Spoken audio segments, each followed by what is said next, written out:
Hello and welcome to the MMQB NFL podcast. I'm Conor, seeing Albert Breer for the first time since Ohio State beat Notre Dame in the national championship. Congratulations, Albert.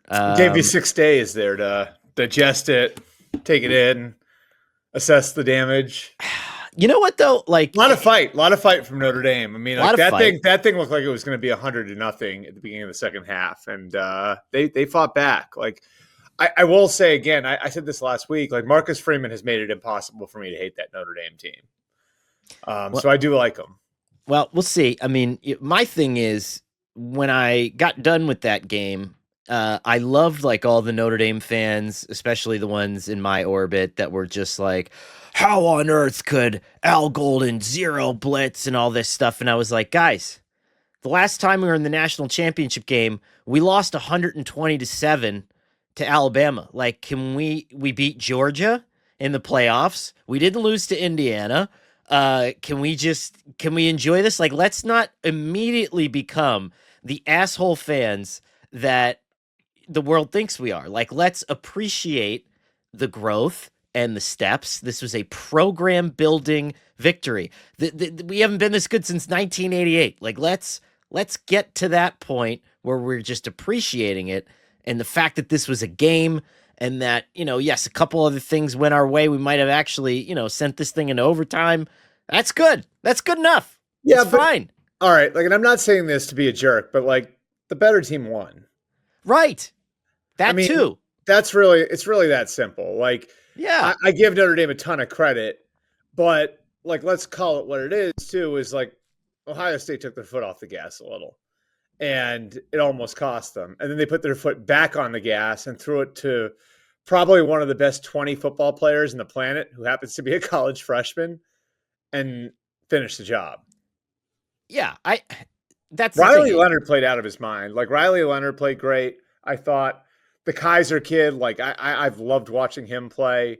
Obviously there's some questions about Love's usage, I guess. Greathouse. Like I'm excited to see like what Greathouse could be in the pros, like he actually, he showed me, like, I thought Notre Dame had no receivers and Greathouse looks like a real guy.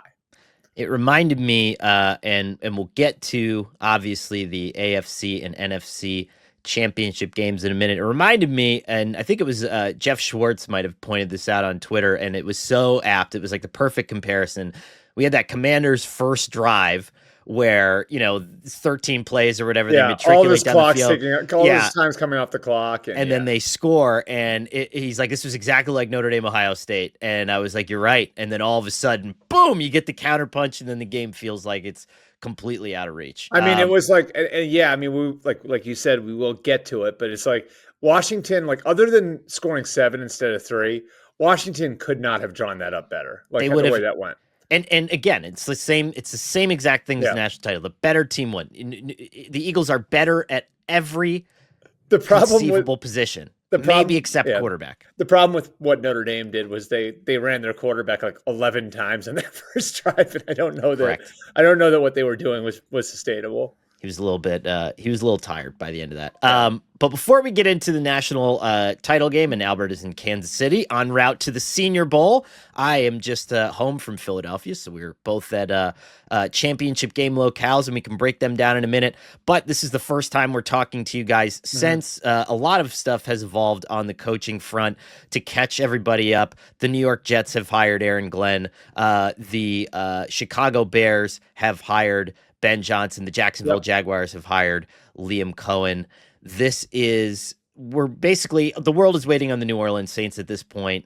And then we'll have a complete class of the 2025 NFL head coaches.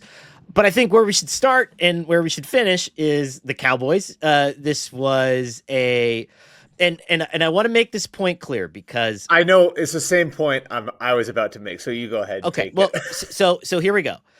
Because I woke up, I wrote the column at 11 o'clock at night or whatever, right? And then my wife and I were playing Nintendo Switch Carnival games. It was getting pretty intense, and so I immediately put the computer down after I knew it was safe and in God's hands, and I was enjoying my night. And then I wake up in the morning and everyone's like, Conor massacred the Cowboys, like all these comments like crushing the Cowboys, and nobody read the part. And everyone, all the pro Cowboys people kept saying, well, what happens when Brian Schottenheimer's 4-1? And I was like, I wrote about that. I told you exactly what happens if he's 4-1. I don't give a shit, because Brian Schottenheimer's a great guy, and I mentioned this in the column.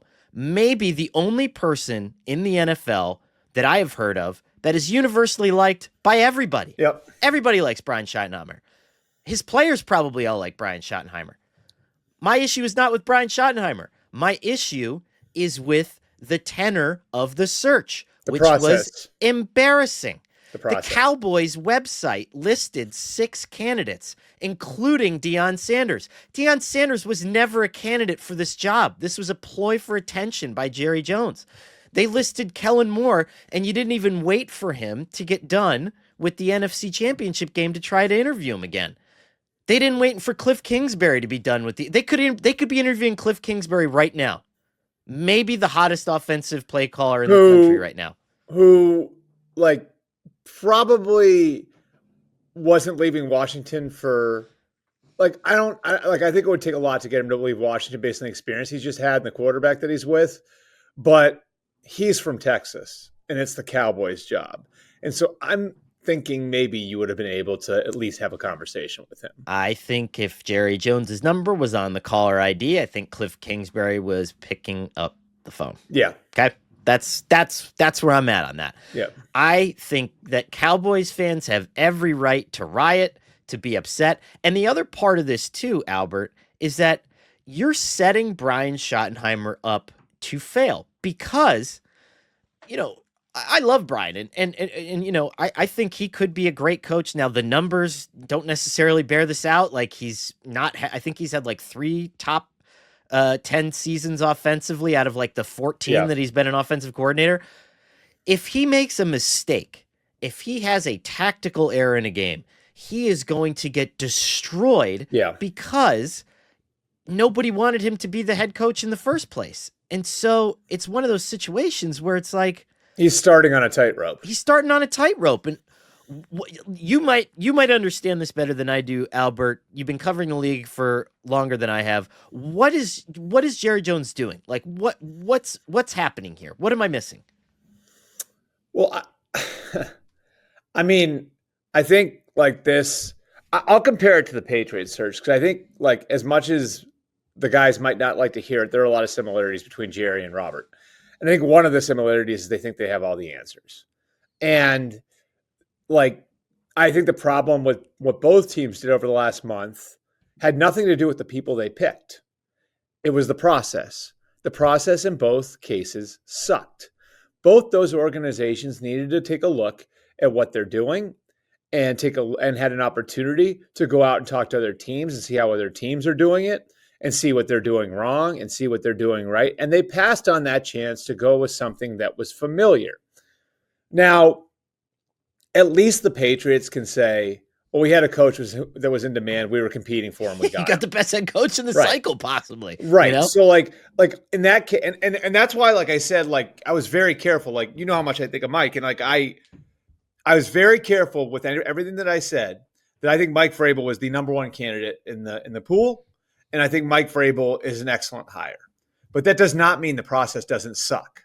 And I think the process here with the Cowboys sucks, because let's just like go back a year and look at this, okay? Go back a year. The Cowboys made the conscious decision to send Mike McCarthy into a contract year, to send his entire staff into a contract year, to force Mike Zimmer to take a 1-year deal to match up with the rest of the coaches, so they'd be scot-free of everybody after the year. And then they get to the end of the year, and they spend 8 days not even really negotiating with Mike McCarthy, just keeping him off the market.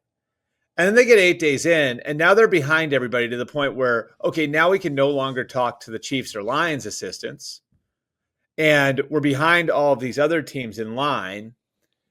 And then who do you interview?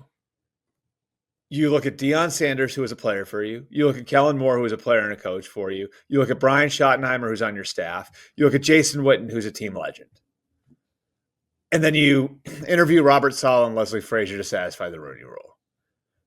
I mean, that is, to me, it looks like they're completely unprepared to have a search. And what's so egregious about it is that the divorce with Mike McCarthy didn't come out of nowhere. Right. Like teams that, I got a news flash for everybody. Teams that fire coaches, even if it's at the end of the year, generally have been doing work for weeks to prepare for the eventuality that could possibly happen. Months. Yeah. I mean, like you and I have those same conversations with a lot of people that are involved in this. And like a lot of times the reason people know the reason like people like you and I know which jobs are coming open is because those teams are already doing background work. Mm-hmm. And so you can't keep that completely quiet. And the Cowboys, it feels like, did none of that. Like, and we're completely unprepared.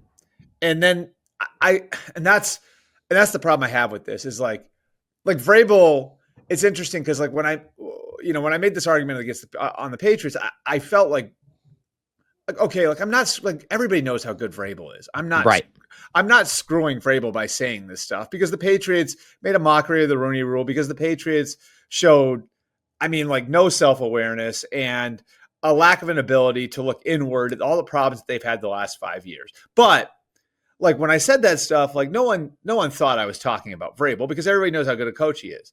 The problem with this one is people don't feel that way about Schotty. And Schotty's a good coach and a good guy who I think like has really, I mean, for a guy who has the last name he did, really had to work his way to getting this opportunity. Yeah.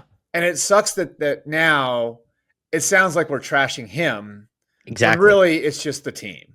Exactly. And I think like a lot of people would be thrilled for Schotty if this works out. There are a lot of people rooting for Schotty. Yes. But that doesn't mean the process doesn't suck. Exactly. And, I just see two aging owners that I'm, Robert and Jerry here, where it's like, I mean, like your search, like neither of you ran a real search.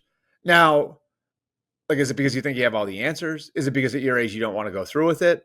Is it because, like, I don't know why, but it's for two franchises that have had a lot of problems over the last few years. I really look at it and say the NFL prescribed a process for a reason, and it doesn't work for everybody. But I'd say most teams that are in this sort of position do need to go through it. Yeah. I mean, look at all the people who in recent years completely blew past the stop sign and made these hires that they had a deep amount of conviction in, like Mark Davis and John Gruden, is another perfect example. Shad Khan and Urban Meyer is another perfect example. And it's like, the reason, and whatever, Mike Tomlin has his faults, but the reason that the Steelers have had one of the winningest coaches in the NFL is because they found themselves caught up in the kind of stickiness that the Rooney Rule is meant to create. It's meant to slow you down. It's meant to force you to look around. It's meant to be like, oh, okay, what am I missing here? Let me take this time to bring some other people in. And the last thing I'll say on the Cowboys thing is this, and, because everybody is saying, oh, there's still these like sycophants of the Jones family out there that believe that everything is a 3D chess move with him. If this was even in the corner of your mind, why wouldn't you have fired Mike McCarthy in the middle of last season and promoted Schottenheimer and given him a chance to win the job through his merits as a head coach last year? Why wouldn't you have fired Mike McCarthy at the end of last season and given Brian Schottenheimer, an extension on it? Because I'll tell you what, all the nice things that we're saying about Brian Schottenheimer are the same nice things that we said about David Culley. Okay? And that's what it feels like to me right now. Now, again, I would love if Brian Schottenheimer went out and won this job and turned everybody sideways. But I'm not going to sit there with egg on my face because this was a crappy search. They did a bad job, and their fan base is as defeated as I can remember them being in decades. I'm going to be interested to see if Jason Witten winds up on the staff. Because I was there, like I was covering the Cowboys when they put Jason Garrett, when they hired Jason Garrett before they hired Wade Phillips in 2007. I don't know if you remember that. Yes.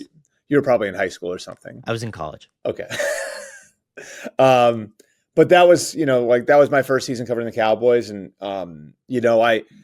I can tell you like for a fact that the fact that like that everyone looked at Jason Garrett as the next head coach of the Cowboys.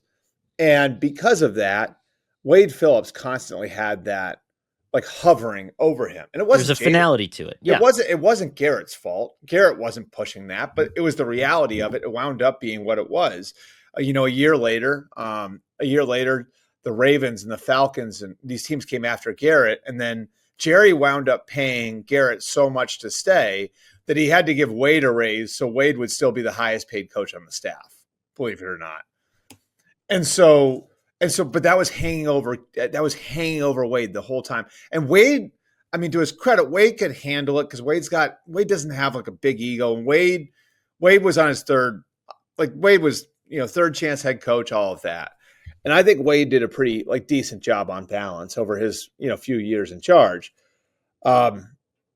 This is going to hang over Brian Schottenheimer the same way that hung over Wade if they bring in Jason Witten. So if their plan now is like, all right, well, Jason Witten will come in and we just got to give him a few years to groom him, which I think Jason Witten does have head coach qualities. But if that's the plan, I mean, God, I don't know how that's going to go. If you're asking like, again, like Wade Phillips had been a head coach twice before that. He had skins on the wall. If you're asking Brian Schottenheimer to ride out tough times when everyone in the locker room knows that the tight ends coach is the guy that the owner really wants in charge, like that can create an issue too. Wade had skins on the wall, and Wade was one of the best coordinators in the NFL at that point, right? Mm-hmm. And then went on to have a lot more success, with the Broncos and with the Rams. It went to a few more Super Bowls. Yeah. I looked it up the other day. It's in the column. You can look at it on SA.com. But I think like Brian Schottenheimer's had like 3 top 10 passing seasons, like maybe 4 top 10 rushing seasons. You could argue he got the best years out of Russell Wilson. As far as individual performance, like Dave Canales was on that staff too, though, and then we saw what Dave went on to do. And I'm not, you can't take away credit, all that kind of stuff. You could argue that he got the worst year ever out of Trevor Lawrence. I mean, it's like, it's one of these damned if you do, damned if you don't things. But his boss was part of that maybe too. Correct. But and I think a lot of his best rushing years too were with the Rex Ryan Jets, and you had one of the best, arguably, if not the best, offensive line in the league, and so it's complicated. Underdog is the best place to cash in on all your takes during the playoffs. Which players are going off and which ones are ice cold. With over 5 million happy players and $2 billion won, Underdog makes it fun and easy to cash in on all your favorite athletes' performances. With their Pick'em game, you could win up to 1,000 times your money just by choosing higher or lower on a player's stats, like yards, touchdowns, interceptions, and more. Underdog is the only pick'em platform that puts the power to cash out in your hands. Now you can either keep riding with your entry or tap the Win Now button to cash out whenever you want. Every dog deserves a second chance, and with Underdog Rescues, you can get your money back and receive a promo if an early injury causes your entry to lose. Now, I am not much of a pick'em expert, but a lot of my friends too, who are novices in this whole thing, say that Underdog is the best way to immediately get into the game. For example, this week, look at, hey, is Brock Bowers going to get higher or lower than 8 catches? Is Joe Mixon going to score more or less than 1 touchdown? These are great ways to get into the game, spice up the action a little bit, and make your weekend of watching football all the more enjoyable. And Underdog is the best place to play Pick'em. Download the app, sign up with promo code MMQB, and deposit now to get up to $1,000 in bonus cash instantly. That's promo code MMQB. You must be 18 years or older, 19 years or older in Alabama and Nebraska, 19 years or older in Colorado for some games, 21 years or older in Massachusetts and Arizona, and present in a state where Underdog Fantasy operates. Terms apply. Void in Colorado for some games. If you're concerned with your play, call 1-800-GAMBLER or visit ncpgambling.org. In Arizona, call 1-800-NEXT-STEP or text NEXT STEP to 53342. And in New York, call the 24/7 Hope line at 1-8778-HOPE-NY or text HOPE-NY to 467-369. other than Dallas, what was your favorite head coaching hire? I don't mean the You mean hire that you other think is than going to, Dallas? other than Dallas. I know how much you loved it. I would say outside of this, what did you think? And well, let's put it this way. My So it's favorite one, like just as far less as fit. subjective. Who do you think is going to be the most successful and the quickest? That's tough. Because I don't know that any of the teams are in a great spot. This is totally binding, Yep. and it will change. It will affect the outcome of your life if you're. I want to say Aaron Glenn with the Jets because I just I really can like see that. I really like the fit there. And like I don't know, like I just it's hard to pick the Jets coach based on what's happened the last couple times. You know what I mean? Like, but like I do think like one thing you've noticed when people have been through there the last 10 years, and we've talked about this, is how like they get a year or two in and it's like, oh my God, this place is fucked. Like I'm not like there's this and this and this I'm dealing with. And there's like a lot of like complaining might be the wrong word, but like I think like what did I get myself into? Right. Like sort of feel about like the way that guys feel after they've been there for a year or two. And so, I know one thing that the Jets rightfully looked for was somebody who was going to embrace everything about being in New York, about being with that franchise. And I think they found that guy. You know what I mean? Like Aaron Glenn picked the Jets. Like he chose to go to the Jets. And Aaron Glenn knows what the circumstances are there. And Aaron Glenn was just part of a group that completely changed the face of a franchise. Like how different do we look at the Lions right now than we did 4 years ago? It's like it's like an expansion team almost. You know what I mean? It's so you look at the Jets and it's if there's someone capable of changing the face of the Jets, I really like Aaron Glenn's chance to do it. I think he's probably going to bring Nick Caley as his offensive coordinator with him, who has worked for both Josh McDaniels, who's his mentor, and Sean McVay now. I think I like Aaron Glenn's ability to put together a staff. I like the young talent there too. I think that's one thing. Like Joe Douglas did a pretty decent job of like putting good young players on that roster. And I know it didn't show up in the wins and losses, and that's how you're judged. And fair enough. Like Joe Douglas is fired as a result of the wins and losses. But Olufashanu, Garrett Wilson, Brees Hall, Sauce Gardner, Quinnen Williams, Jermaine Johnson, Quincy Williams. Like I look at that roster and I'm like, there's like 6 or 7 guys that are legitimate building blocks. Right. Like, and not like bit players, like guys that you can really build around. So I don't know what they're going to do with Aaron Rodgers. I know they're going to sit down and have some discussions about that real soon. And the way it was described to me is they're sort of in the gray on Aaron Rodgers. It's not real black and white for them right now. Yeah. But I don't know. I just thought the hire, just as far as for what a team needs, like he was exactly what the Jets needed. I like Ben to Chicago, I do too. and I thought, and not to say like again, I'm not putting you in a position where I'm pigeonholing you into saying that Aaron Glenn is better than Ben Johnson. I mean, I think we can like both of these hires. I thought that so far at least the direction of the way that Ben is trying to assemble his staff has been pretty impressive to me. Yeah, a lot of Sean Payton guys, which to me reflects the idea that. Some younger guys, but some grinders. And I think it reflects to me what he said during the press conference, which I think all the rest of the coaches need to be paying attention to is we're going to be working. We're going to be working until 2:00 in the morning. Like This is not going to be, there's some teams where, it's lights out at 8:30 and everybody goes home and has dinner with the family. This is not going to be one of those places. We're going to be working until 3:00 in the morning. We're have the kids finish the school year in your old city. And, yes. Yeah. It's going to be that kind of vibe. Yeah. Yeah, it's definitely going to be that kind of vibe. But this is the way that Ben has approached everything to his career to this point. Mm-hmm. And if you're the Bears, it's like, whatever happens from here, organizationally, you won the Super Bowl, the coaching staff Super Bowl, right? This was, to me, the Ben Johnson thing was such that he was on the market. And it was a test of how good you are as an owner, a team president, or a GM, right? How can you draw this guy in? How can you relate to this guy? And yes, Caleb Williams has something to do with it, but Dak Prescott was also a quarterback that was in discussion here. Trevor Lawrence was also a quarterback that was in discussion here. Possibly Aaron Rodgers was a quarterback who was in discussion here. He was not the only good quarterback that was on the market, and Caleb's got some deficiencies too. So I'm not, yes, was Caleb Williams part of the deal here? Yes. Was it the entirety of the deal?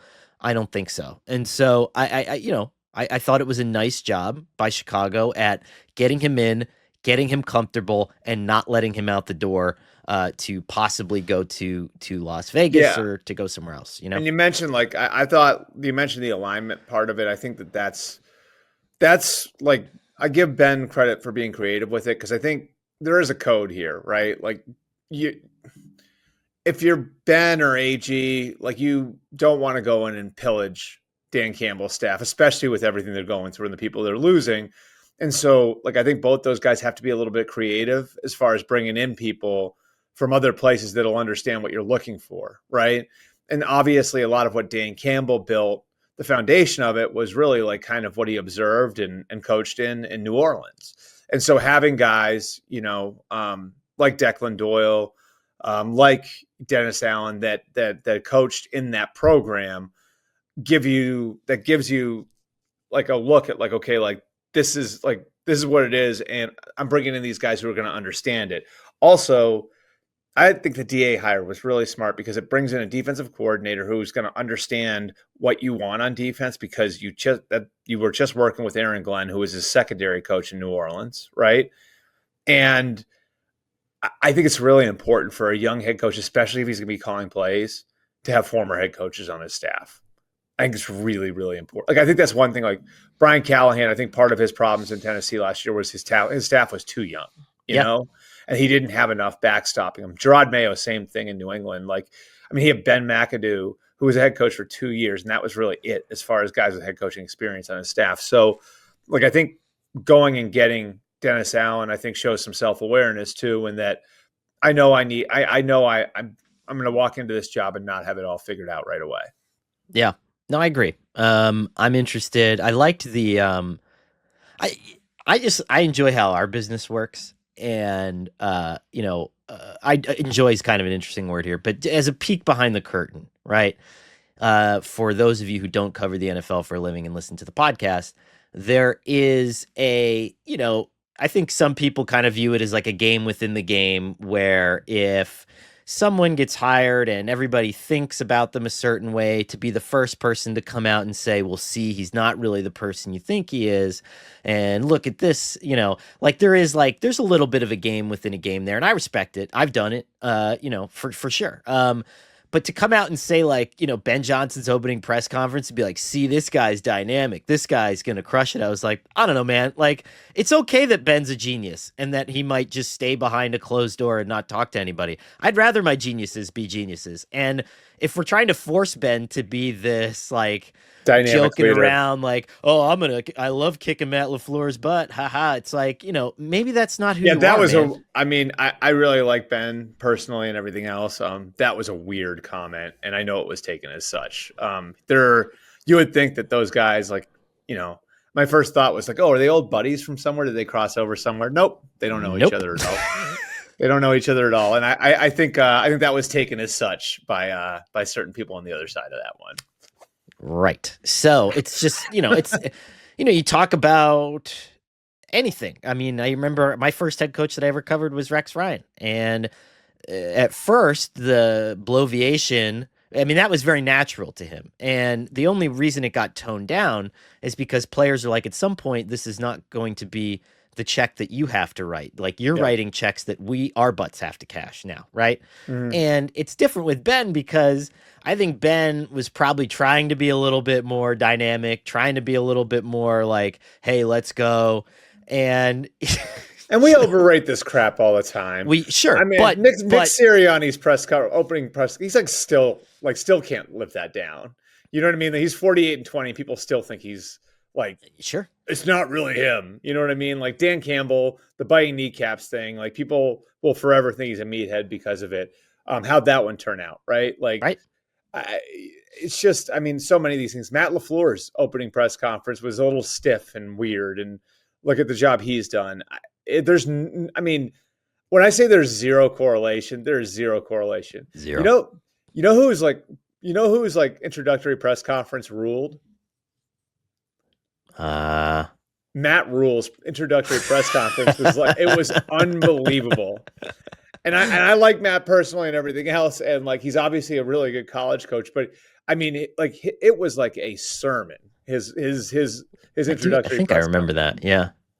Do you remember? I think it was Rex Ryan 2.0 with the Bills when he tapped the mic and he Is said, it "Is this is this on? Because it's about to because it's be on. about to be on?"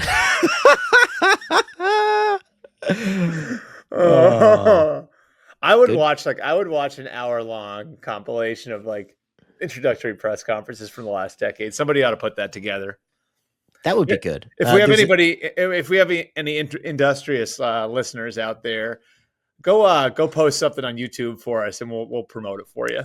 there's a Twitter account called, I think it's called Coach Speak Index, and these guys are really interesting. So they take the coach's wording as it pertains to injuries, and they like Decipher it like it's decipher code. it. So like every time, okay, Nick Sirianni said like Jalen Hurts is looking good. When he says looking good, he's got a 90% chance of playing. And when he says we have to wait and see, he's only got a Oh 20%. wow. And they're very impressive. So maybe these guys, maybe we'll partner up with Coach Speak Index, who I happen to like. I think they're very interesting people. But okay, let's get to the main event here. Like we said, we have Chiefs Eagles in the Super Bowl. Again. If you would have asked me a week ago, I would have been like, this freaking sucks. However, I've changed my mind. I think I just did this in my head. I meant to do it last night. In the last 8 years, these two teams have combined for 8 Super Bowl appearances. So one per year over the last 8 years from these two teams. 3 for the Eagles, 5 for the Chiefs. Go Birds, as they were saying on WIP on the way up here. And by the way, thank you to the Eagles for going all the way at home with a pregnant wife here and also a standing appointment for my son son and my daughter the day before the NFC Championship game to go see Monster Jam, which I would have missed had I had to fly to Detroit. Dude, you're making me feel old now. I used to love taking the kids up Monster Jam, the people watching at Monster Jam. Unbelievable. Like the adults that go without kids. Oh, Monster yeah. Jam. It's going to be me, by the way. I loved Monster Jam. Oh, I went to Monster Jam at the Worcester Centrum with my kids. It's unbelievable. It's awesome. Monster Jam is the shit. Gravedigger got into. Do you have the trucks at your house now? Like they're like actually like relatively big. Like Gravedigger's the one everybody has, right? We have a life size. We've always had, because we got it from a cousin. We have a life size Power Wheels Gravedigger that we've had for 5 years, and then we got the Gravedigger set where it's the cars, and then they shoot out of the thing, so they actually do a real jump over a ramp. Yeah. And so we have those, and that's what spurred the interest in. My son just thought they were toys; he didn't know. And then once he found out that there was like a show, he was like, "We got to go!" And it's in New Jersey, and like it was the night before the NFC Championship game, and the only way I would have been able to do it is if the Commanders knocked off the Lions, and then the Eagles maintained home field advantage. And I was like, God, it was great. It was awesome. And so I will ever kind of be like a little bit appreciative of the Eagles. But I say that all to say this. The Eagles changed my mind yesterday, and they just blew the shit out of the Commanders. I mean, this was 55-23. The talent gap was just, I mean, it's immense. You got to give the Commanders so much credit for getting this far, but it finally caught up with them. It did. And what blew my mind, about this whole thing, I think, was that I don't know. I don't know about you, and maybe it could be like me too, where I almost look at the Eagles now like I was praising the 49ers and the Rams back then. And I say that like I looked at the Saquon Barkley touchdown, right? And when you freeze frame it, it's like, wow, look at the way that AJ Brown blocked 2 people on that play. Look at Dallas Goedert, and look at Jordan Mailata pulling, and it hit me in the face. And I had been a real dick to the Eagles throughout this entirety of this thing. And then I was like, holy shit, what is the difference between what I just saw there and Trent Williams and George Kittle and Deebo Samuel blocking? I was like, nothing.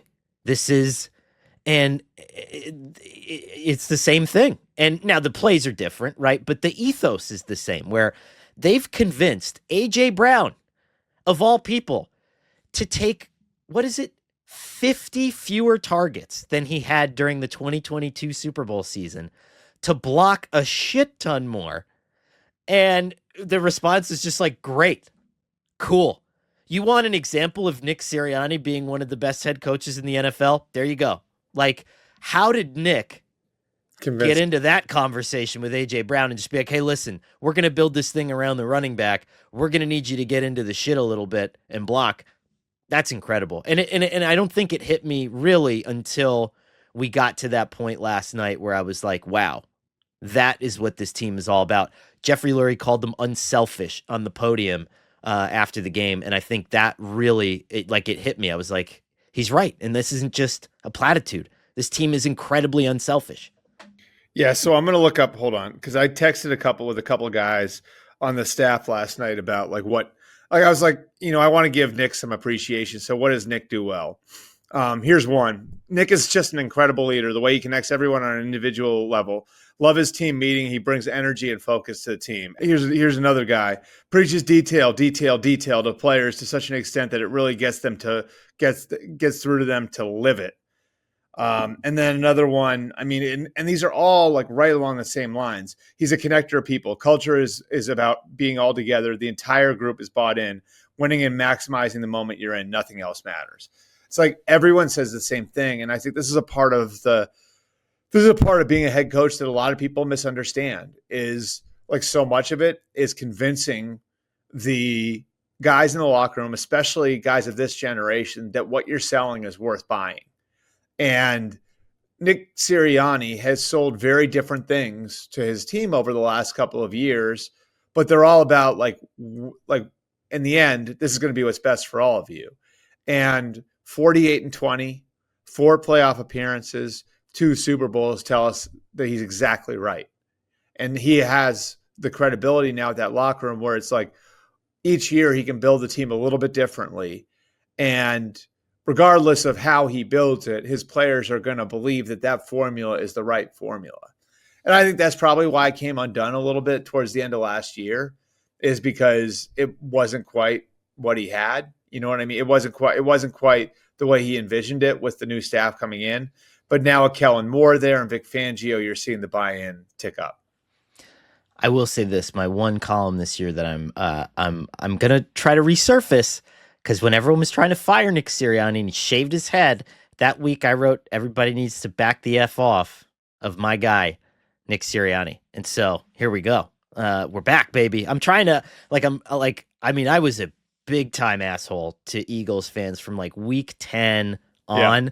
And so I'm really trying to, I got to wedge my way back in here somehow. I got to work my way back in here somehow.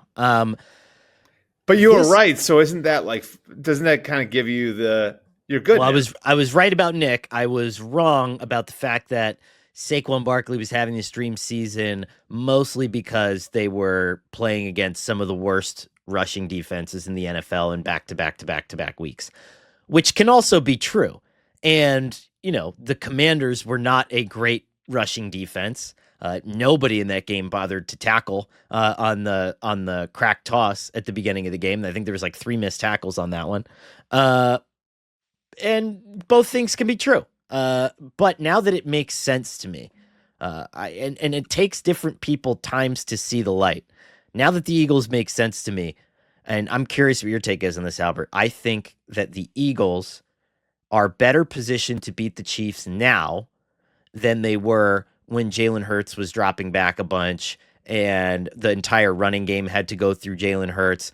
And again, hear me on this. I'm not saying this means that Jalen Hurts is not a good quarterback. What I'm saying is the same thing that we say about Jim Harbaugh and Justin Herbert. The same thing we say about Todd Monken and Lamar Jackson. The same thing we say about all these guys.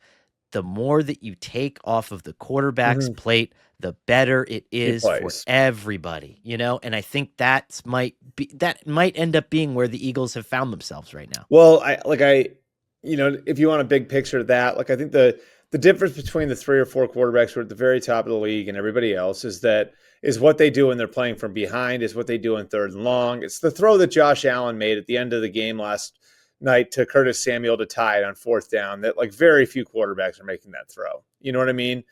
And so I look at it if you've got a quarterback that's a little bit less than that, then you have to do what you can to manage the situations as best you can. And that means playing to your strengths as a team. And I think like this Eagles team knows exactly what it is and knows what its strengths are, knows like how to play through the lines of scrimmage. I mean, knows how to impose its will on other teams. And I mean, the amount of big plays, and I've said this, like, I think I said this to you last week. It's like when you watch Saquon hit the line of scrimmage, like when you've seen that this year, it's almost like you can tell when he's gone. You know what I mean? Like, it's like, oh my God, like it's right there for him. And all he's got to do is make a couple moves and he's out. And I just, I think when you're doing that at as high a level as the Eagles are, it's really hard to stop. And, I look at like what happened with Buffalo and Kansas City, where Buffalo had that stretch where they ran the ball, I think it was 15 or 16 times in 17 snaps. And Buffalo saw something with the Kansas City defense where it was like, okay, like we're going to be able to exploit this. Now, credit to Steve Spagnuolo and those guys, they adjusted, and I think the Chiefs' offense kept the pressure on. And the Bills just stopped running the ball or putting James Cook on the field for some reason. Yeah, but I think like there's a path to victory there for the Eagles for sure.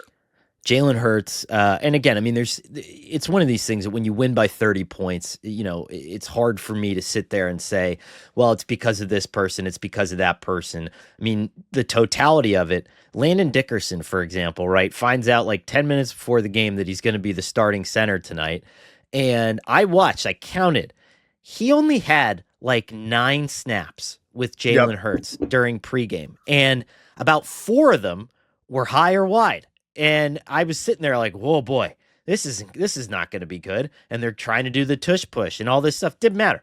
Landon Dickerson was awesome. Then he got hurt, and Cam Jurgens came back in, and Cam Jurgens was awesome, And it doesn't matter. This team is just deep in a way that we don't understand it. But I will say, and I think I mean, we got to give Howie credit here too. Sure, right? Like, I mean, it's just insane how ready they are when. Like they make mistakes or guys get old. They're just always ready. It's like they strike out on J.J. Arcega-Whiteside and Jalen Reagor in consecutive drafts. Then they draft Devontae Smith and trade for A.J. Brown. They don't like hold on to their mistakes, Andre Dillard, they draft him in the first round. That obviously didn't work out to replace Jason Peters. But they also drafted Jordan Mailata, in the 7th round that year, and he winds up becoming the left tackle. This year they had an issue in the secondary. So what do? Their first 2 draft picks, Quinion Mitchell and Cooper DeJean. It feels like, and even like you look at like some of the older guys, you mentioned Jurgens and Dickerson, in the wake of losing Kelsey. On the other side of the ball, it's, they lose Fletcher Cox, who's a foundation piece for them for such a long time. Well, they got Jordan Davis and Jalen Carter ready to roll. They just always seem to have answers. Speaking of Fletcher Cox, can I tell you about my favorite moment last night of covering the game? So I'm standing there, and I went to the Commanders.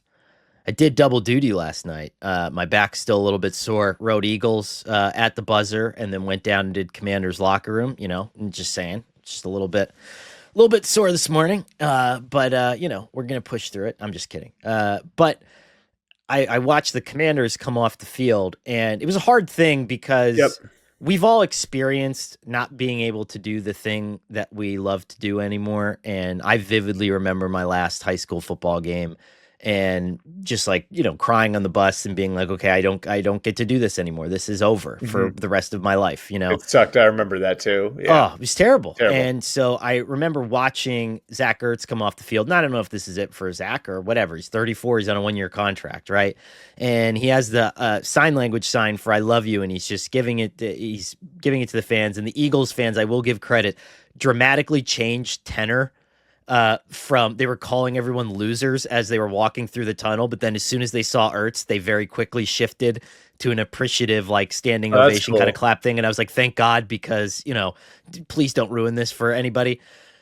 And I'm not trying to blow up Ertz's spot. I just think it's like really, it's something, and you can tell you have that face where you're trying not to cry and you cross over from the grass to the cement and it's over, right? It might be. And I don't know, maybe, Zach Ertz had a great year. He could play next year if he wanted to, but he's walking off the field and, he's just trying to hold it together.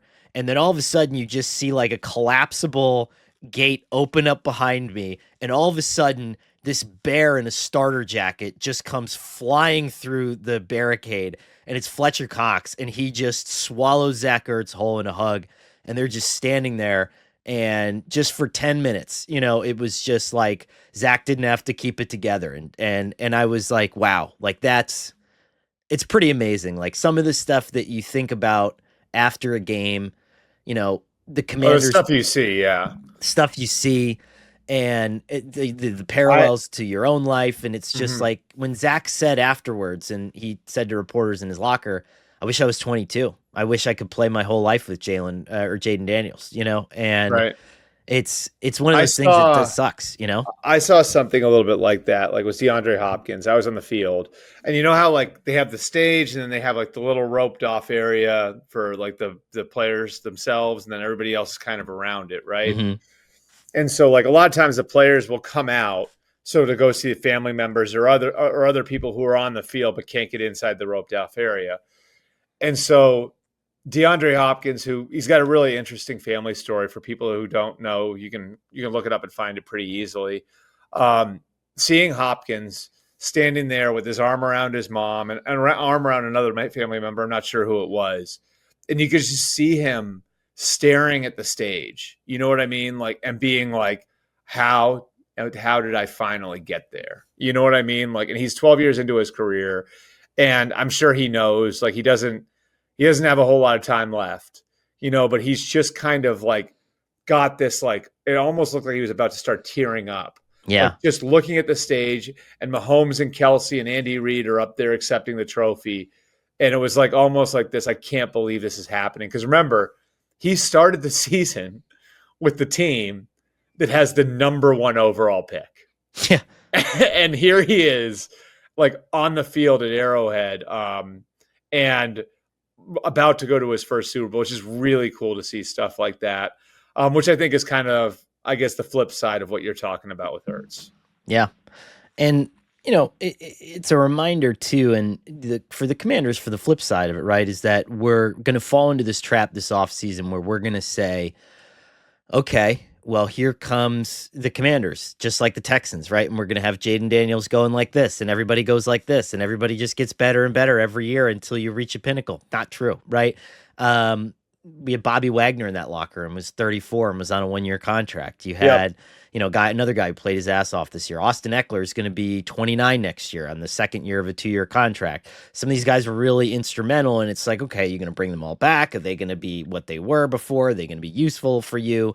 All that kind of stuff. And you don't know. And, Jaden Daniels said after the game, I was there in the press conference, and he said, he actually said, excuse my language, but this Mm-hmm. sucks.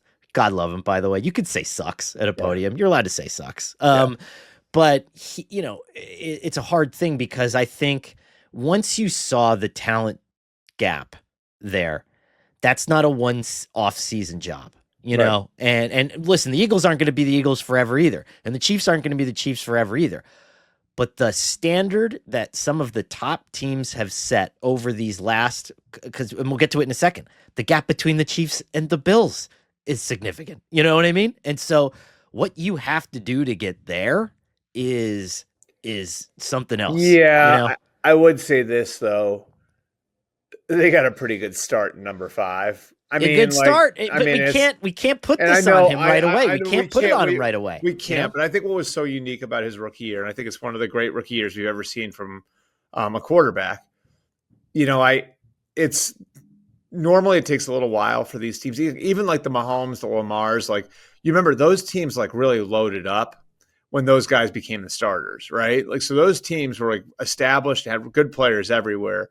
This is one of the first times I can ever remember. Maybe Andrew Luck would be the other one, where like the team was still sort of stripped down, and you had the rookie quarterback elevating other guys, elevating Diami Sure. Brown, elevating Zacchaeus, elevating, um, like making it work with a sort of patched together offensive line. Like already as a rookie, he is elevating people, which to me is like, God, like if they can just keep him healthy, you know what I mean? And if they can kind of heed some of the warning signs that you had with Andrew Luck early on, that he was taking too many hits and that they were putting too much. like they have a chance to be good for a very long time if they can have off seasons like the one they just had. Because on balance, to be able to build as quickly as they had, just 19 players left from last year's team on the 53 right now, pretty remarkable.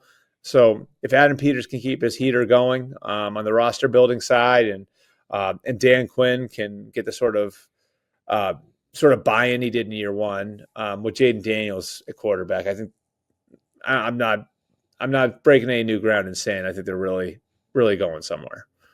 Last but not least, we have the Chiefs and the Bills, and I do mean that this time. Sometimes I say but not least, and we're talking about the Panthers and the Saints, whatever it is. But in this case, I thought it was interesting Not because just being polite this time. not just being polite this time.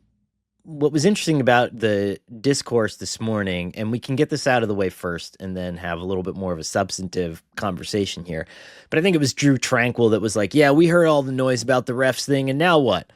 Well, there's still a massive controversial referee decision that altered the course of the game. Mm-hmm. And you had the in-house official saying that he thought that they had gotten the first down. And you had the ball just momentarily obscured by, I think it was Chris Jones's body or whatever it is. And we lose our grip on our ability to tell whether the ball is placed past a certain thing. It drives me nuts. I mean, there are chips in all the balls. The entire field, the Alliance of American Football had the whole field on a grid. They did that 7 years ago. The technology exists. We could do that. We know it's possible. Do we have to do we have to take Bill Belichick's suggestion here and have a bake sale for the league so they can raise some money to do that? Again, it's like, did you know that not all the games have pylon cams? I found this out a couple weeks ago. Yeah, I mean, it's just are you kidding me? Right. It's like with college football. It's like, well, we can't have instant replay because Rice University can't afford the cameras. I mean, all these teams can afford the goddamn pylon cameras. But what do you make of this whole thing? Because I think it's interesting. Maybe Junior's private jet can be a 6-seater instead of a 12-seater, and then you can pay for the grids. 10-seater instead of a 12-seater. 11-seater. Yeah. My thing is, I'm looking ahead to the Super Bowl at this point, and again, I hate the fact that it happened because I thought the Chiefs were awesome on Sunday, and I think they probably would have beat the Bills even without that call. Yeah. Because I do think that whether you want to say Spagnuolo was having a great game or my kind of overwhelming takeaway, and I like Joe. Joe did a good job. I thought Joe had a tough game as a play caller. I thought that he didn't do a great job putting the Bills into more manageable situations at the end of the game where you had a goal to go where Josh Allen had to be Superman, right? And he had to, you had to call the perfect play to Crowder. And then on the final thing, it's like, okay, it's 3rd and 10, but you had a full complement of timeouts. It should have never been 3rd and 10. It should have never been 4th and 10, right? It should have been 4th and 2. It should have been 4th and 3.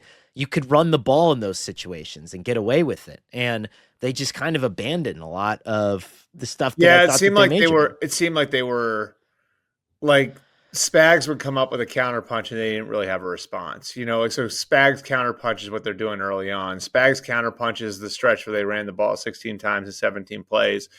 And here's the way I look at it. And we've made the Patriots Chiefs comparison all year. And I think this is my biggest takeaway from the game is that when it mattered most, you could see the trust the Chiefs have in their players. And they put the game in their players' hands. And it was Patrick Mahomes throwing twice in a situation where a lot of coaches would shut it down and run the ball into the line 3 times and punt, right? Like in that situation, they do the sprint right where he throws it to Pacheco. Normally the game be over. Pacheco steps out of bounds by mistake. So now they gotta do it again. They get it to 3rd down. And they run a man beater, and Mahomes gets the ball to Pirine and game over. And then on defense, that play, like what almost every defensive player I talked to after the game said, like on that 4th down play, there was a good chance, like that the Chiefs would be screwed on that play if they didn't get home fast. And what Reed and McDuffie did blitzing, occupying blockers to free up Karlaftis, and how fast Karlaftis got to Allen, forced that throw.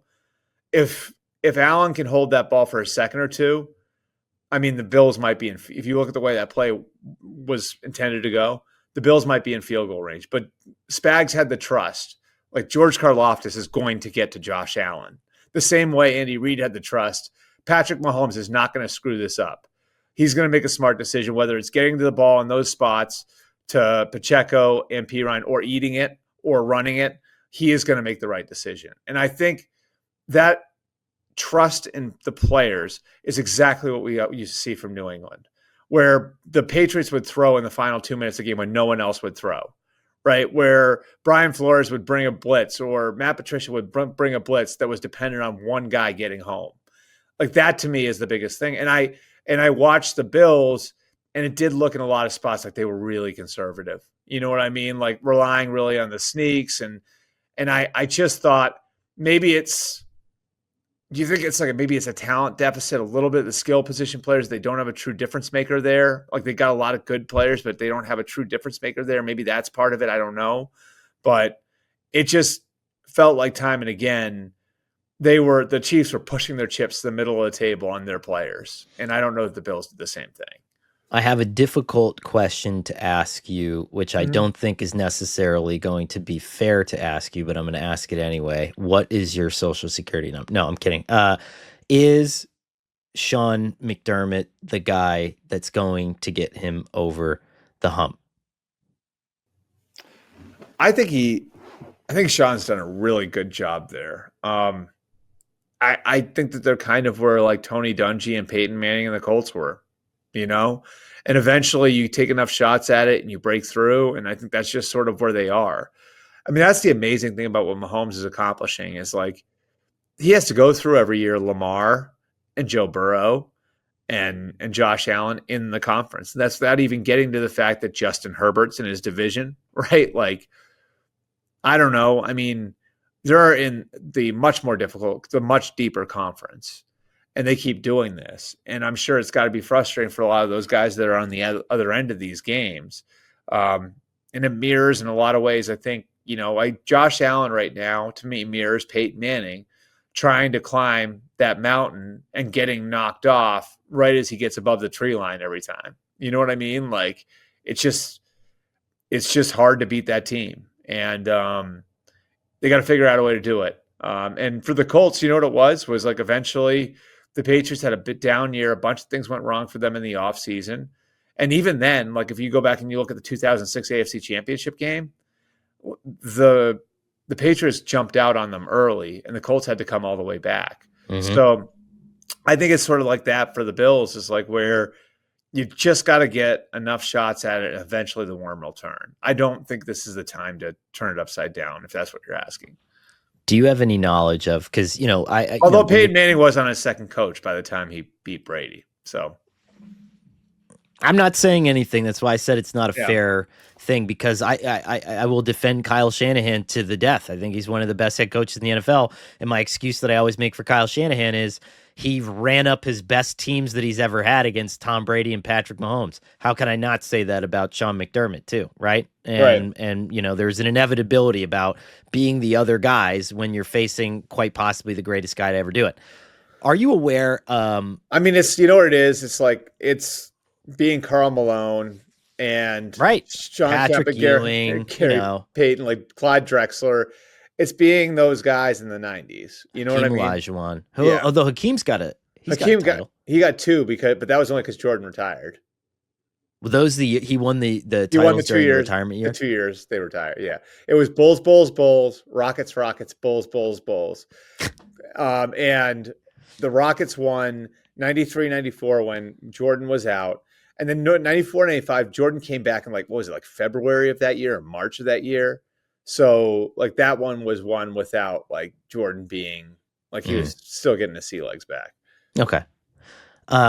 You're not, do you have a broadcast on when you're working in the press I try box? to, yeah. It's hard. How do you handle that? I don't. And so I missed, bummer when I was at the Eagles I game. don't listen to it if that's what you're asking. So I didn't hear the commentary. Okay. So I missed a ton of just these amazing nuggets dropped by Tom Brady on the Eagles broadcast, which is such a bummer. But so I've enjoyed my favorite. Why did that sound totally serious? I got to get my shots in while I can. Before he just has me fired from Sports Illustrated somehow. But I thought my favorite, and we can open and close it with this. My favorite part of the entire deal is that now there is a more powerful and momentum-filled ref-related conspiracy theory than there ever has before. And that is, so you missed this. You didn't have the broadcast on. During the Dalton Kincaid play, the Josh Allen play, the fourth down play, Tony Romo and Jim Nantz kept saying, we think there's a flag on the field, but there wasn't a flag on the field. And so the little flag indicator was up the whole time. And I was watching at my hotel. Yeah. Right during the play. And every single Bills fan is convinced that New York called it. Had Dalton caught the ball, the play would have been flagged for the Chiefs. And so there is this massive outcry that it's scripted in some way so that if Dalton Kincaid makes this incredible heroic catch, then we have this deal. But my question is, and you would all right, so along those lines, I'm gonna give a shout out. Good friends of ours, Josh and Bridget Henderson. We're on a text group with them, me and Emily, and Bridget's a first grade teacher. So Bridget here, her text this morning, a take on the game from one of my students. Quote: the refs wanted the Chiefs to win because then a lot more girls will watch the Super Bowl because of Taylor Swift. I mean, I was like, okay, a first grader didn't think that up on his own. Like that was. Yeah, I think he had some help from Dad on that one. There's Dad, the Patriots fan, after like 6 beers, sitting on the couch, and yeah, and which also there is great irony and a complete lack of self-awareness. And anybody who's New England complaining about anybody's from New England complaining about a quarterback getting special treatment. So I have two. I'm going to ask you 2 yes or no questions, and then we'll call it a day because you're flying down to the Senior Bowl. Yeah, big day. Flying to New Orleans and then driving to Mobile, Alabama. So I will be in Louisiana, Mississippi. Are you just going to go from Mobile then straight back to New Orleans? No. I'm going to go home for a few days. That's good. So what I have to say this, first of all, you have to go home because I heard the greatest saying ever, which is a couple of friends of mine and I were talking the other day about marital equity. And when you get to go out for a night or you're on a long trip and you come back, you have to work, right? And so my one friend had the greatest, he's like, there's a saying for that, And I said, what? And he said, 1 day with wings gets you 10 in the saddle. And I was like, that is the greatest.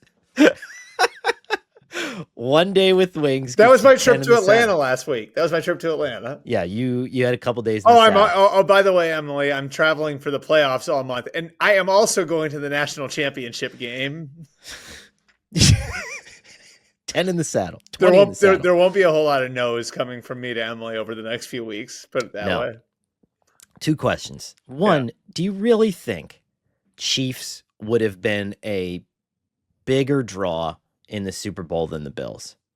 No, because the Bills story is so rich, I think. I think so. They're both small markets. I actually I've thought about this a lot. I don't think from a rating standpoint it makes that big a difference. And I also think it would help the league to have Josh Allen on that stage and be able to, you know what I mean? Like as a chance to elevate another star player where he becomes how much more marketable if he's playing on Super Bowl Sunday. You know what I mean? So I think to have like a Josh Allen or a Lamar on that stage when they haven't been there before would be great for the NFL. You know what I mean? So I don't think it's a bad thing. Now there is the history element of it, which I think is going to be really cool. By the way, no one's ever done this before. where they've won back-to-back Super Bowls and gotten back to the Super Bowl the next year. So we'll be watching history either way. But no, I think it would be. I mean, I think the week leading up would be maybe more compelling with the Bills going in and all of their history, 4 Super Bowl losses, all of that. I've talked myself into this. I'm excited about it. I think it's going to be a good Super Bowl. And the other part of that too is like the Taylor Swift thing. People are going to watch the Super Bowl anyway. Like, what human being? And I'm not saying this is a judgment. I'm not saying only girls like Taylor Swift. What fan of Taylor Swift? You know who's a big fan of Taylor Swift? Who? Scott Zolak. Oh, yeah? Not all girls, yeah. Scott Zolak, former NFL quarterback. Wow. Boston radio host, big Taylor Swift fan. You can ask him. He's like proud of it. Okay. Yeah. And I don't mind Taylor. I like Christmas Tree Farm. It's my favorite song. She's got good, I like Christmas music. I celebrate her whole catalog.